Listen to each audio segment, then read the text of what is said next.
All right, back again here on Arsenal Fans Hub, and I'm Daniel Watts. I'm Jessica.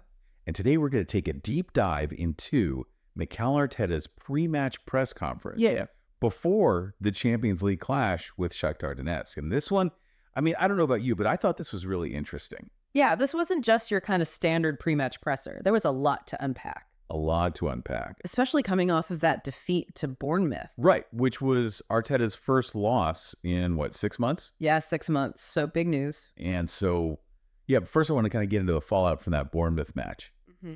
It was a tough one to take for Arsenal fans, no doubt. But Arteta did seem to be emphasizing, perspective. One loss doesn't completely derail a winning streak. Mm-hmm. What were your takeaways from his comments about that match? Yeah, I mean, the word that really stuck out to me was context. He just kept going back to the fact that there were a lot of difficult circumstances surrounding this match. Arsenal's been dealing with injuries, as we know. The schedule has been absolutely relentless. Midweek matches, weekend matches, traveling all over the place. And then on top of all of that, they played, a majority of the match with 10 men after Saliba's red card. Right. So it did feel like Arteta was really trying to just remind everyone not to hit the panic button. Right. Yeah, and to, kind of keep it all in perspective. Exact. One match doesn't erase everything they've done. Yeah, but you do have to address the elephant in the room, which is, 3 red cards in recent matches. We had Rice Trossard and now Saliba. I mean, that has to be some cause for concern, right? It's definitely raising eyebrows. Yeah. I don't think you can ignore that. And Arteta himself acknowledged that it's a serious issue, especially at this level of competition. Champions League, yeah. Exactly. Yeah. You can't afford to be a man down for that long if you want to win these matches. Yeah. But what I thought was interesting is that he emphasized that each of those red cards was a different situation. So it wasn't like a blanket condemnation of the team's discipline. It was really acknowledging that these were 3 unique situations that happened to occur close together. Yeah, and I think the question a lot of Arsenal fans are asking is this a trend or is it just a series of unfortunate events? Right. Is it a blip or is it a sign of something deeper? Exactly. And now I do want to touch on some good news because we did get some injury updates from Arteta, and it sounds like there are a couple of key players who are nearing a return, which is, music to the ears of Arsenal fans. Absolutely. I think everyone was thrilled to hear that Odegaard and Saka are both close to being back. Right. Huge for the attack. Math. And, Arteta said they're progressing well, although he did seem to be a little bit more cautious when talking about Saka, saying, we have to see how he feels in training. Yeah, I remember that. He said, let me see if I can find the exact quote here. He said, with Bukayo, let's see how he feels today and in the training session that we have later on. Yeah, so there's still a bit of uncertainty there, right. But I think the positive takeaway is that he's close. Yeah. He's on the mend. He's almost there. Fingers crossed, yeah. Fingers crossed. Yeah, and of course, we can't forget about Timber and Zinchenko. Any updates on those two? Timber's getting closer to full training, after that muscular injury. Right. But he hasn't rejoined the full group yet, so still kind of wait and see with him. But the good news is Zinchenko is back. Right. And Arteta's really excited about what he brings to the team. Yeah, now shifting gears a bit to the match itself, Arsenal's opponent, Shakhtar Donetsk, obviously faces incredibly difficult circumstances right now, due to the ongoing conflict in Ukraine. And this match is being played in London because of it. Yeah, it's not a normal away match for Arsenal at all. No, not at all. And, Arteta was very quick to express his sympathy and respect for what Shakhtar is going through. And I think it was a really important message. Yeah, he actually mentioned speaking with Zinchenko about it. Right. And just about how the situation is affecting him and his family and just the entire country. Yeah, and I think it's a really powerful reminder that for Shakhtar, this goes beyond football. Yeah, absolutely. There are much bigger things at stake. Absolutely. But even with all of that going on, Arteta made it very clear that Shakhtar is a formidable opponent. Right. They're not going to just roll over. No. They're going to come into this match with a lot of heart and a lot of determination. Yeah. And it's a testament to their, spirit and love of the game that they're even able to compete at this level. Absolutely. Yeah. Given everything that's happening. It's incredible, really. And I don't think Arsenal can afford to underestimate them at all. No, absolutely not. And it's a Champions League match, so the stakes are already high. Right. Every point mattered. Every point matters. And, you can't take any opponent lightly, especially not a team like Shakhtar. Yeah. And, speaking of taking things lightly, let's talk about that Saliba red card. Yeah. There's been a lot of debate about whether or not it was justified, whether or not Arsenal should appeal it. What did Arteta have to say about that? Well, he was pretty tight-lipped on that front. Okay. He didn't say definitively one way or the other, but he did hint that they're, looking into it, trying to understand the context and comparing it to similar situations. So they're at least considering an appeal, it sounds like. Yeah, it seems like they're carefully weighing their options, trying to see if there's a strong enough case to actually go through with it. Right, because it is a bit of a gamble, right? If they appeal and they lose, then Saliba could end up missing even more matches. Exactly. They have to weigh the potential benefits of having him available against the risk of a longer suspension. Yeah, now I do want to kind of shift gears and talk a little bit about the midfield, because Arteta was asked about, how the midfield functioned against Bournemouth, especially with Zinchenko, in that more central role and with Martinelli being absent. Yeah, it was definitely an experimental setup. Right. And Arteta even admitted that Martinelli's injury kind of forced their hand a bit. And I think it's hard to judge the midfield performance in isolation because the flow of that match was so disrupted by the red card and just, all the context that we talked about earlier. So I don't think we can read too much into how that midfield looked in that particular match. Yeah, and he did say that it takes time for those connections to develop. Right. Especially with, new formations and combinations. Yeah, so you have to give him a bit of time to gel. Exactly. So maybe we should, overreact to that one performance. Not at all. It's a process. Yeah, and it seems like he's still searching for that ideal midfield balance, especially with the injuries and tactical tweaks that they've had to deal with so far this season. It'll be interesting to see how this all evolves over the next few weeks. Yeah, absolutely. All right, to wrap things up, I do want to end on a lighter note and talk about Jack Wilshere, because he's been working with the coaching staff, and Arteta seems to be really impressed with him. Yeah, this was a fun little nugget from the press conference. Yeah, he mentioned how supportive Wilshere has been with the first team, bringing in ideas, collaborating with the coaches. And he even kind of hinted that, Wilshere might have a future in coaching. He said, it's not out of the question.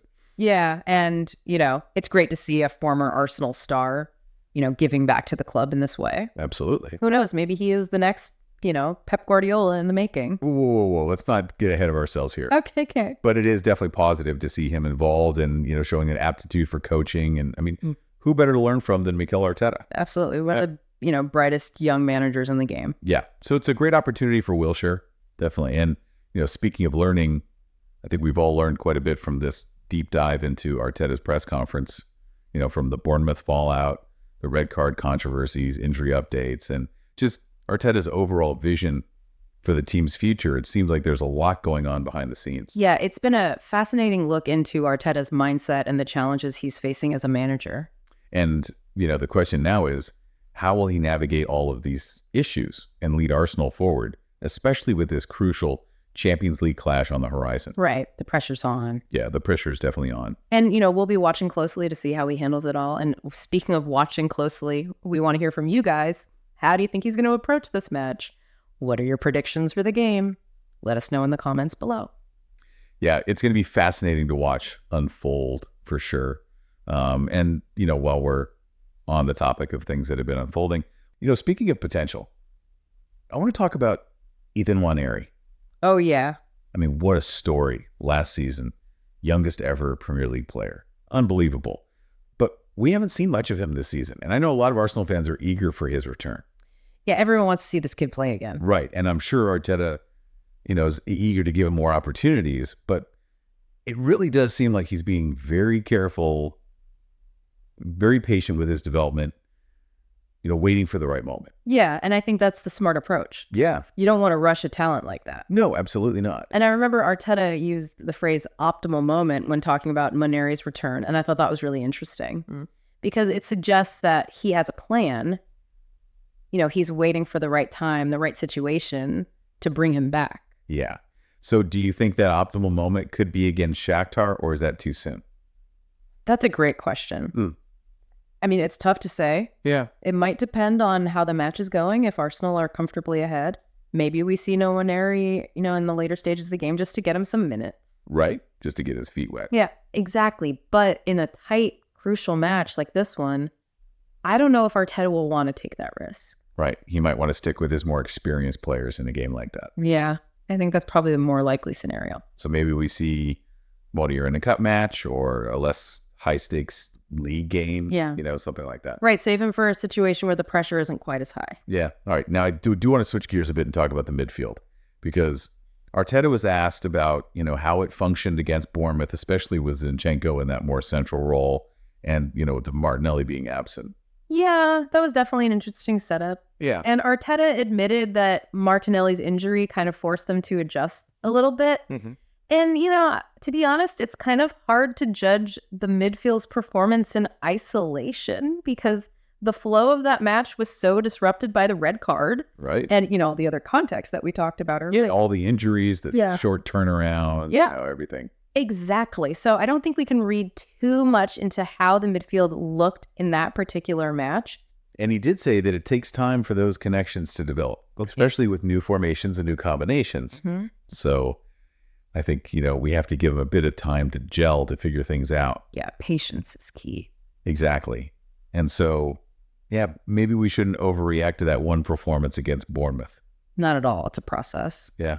I think we've all learned quite a bit from this deep dive into Arteta's press conference. Yeah. It's been fascinating to kind of get a glimpse into his mindset, and the challenges he's facing as a manager. Yeah, from the Bournemouth fallout to the red card controversies, the injury updates, and, just his overall vision for the team's future. It's clear that there's a lot going on behind the scenes. Yeah, absolutely. And so now the big question is, how will he handle all of this? Mm-hmm. How will he navigate these challenges and lead Arsenal forward, especially with this huge Champions League clash coming up? Right. The pressure is on. The pressure's definitely on. And we'll all be watching closely to see how he handles it all. Yeah. And, speaking of pressure, it all kind of comes down to this match against Shakhtar Donetsk, doesn't it? I mean, Arteta's looking for a reaction from his players after that defeat to Bournemouth. Right. He wants to see them bounce back. Exactly. And, he talked about the importance of perspective, but he also wants them to use that loss as fuel, to start a new unbeaten run. Right. It's about finding that balance. Yeah. Between learning from a setback, but not dwelling on it. Exactly. And he specifically mentioned the atmosphere at the Emirates. Yeah.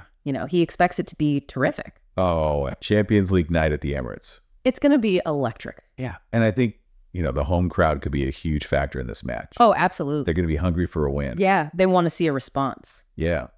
And, thinking about those red cards, do you think that's going to be weighing on the players' minds, or do you think they can kind of put that behind them and just focus on this match?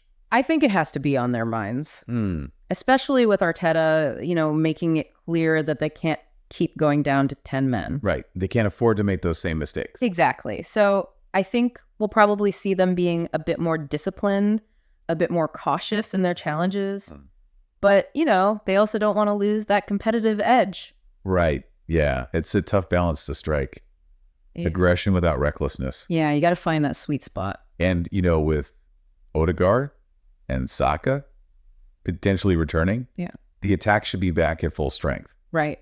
And maybe that takes a little bit of pressure off the defense. Yeah. If they can get an early lead, control the game a bit more. Right. That'll definitely make things easier at the back. All right. So let's get into some predictions. Okay. How do you see this match playing out?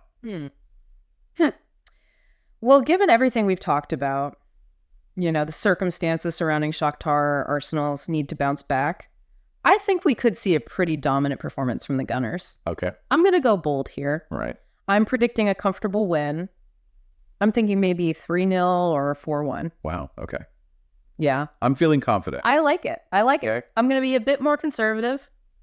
I'm going to say 2-0 to Arsenal. Okay. But either way, I think it's going to be a fascinating match. Absolutely. A lot of intrigue, a lot of storylines. And, at the end of the day, this is just our analysis. Right. We want to hear from you guys. Yeah. Let us know what you think. What are your predictions for the match?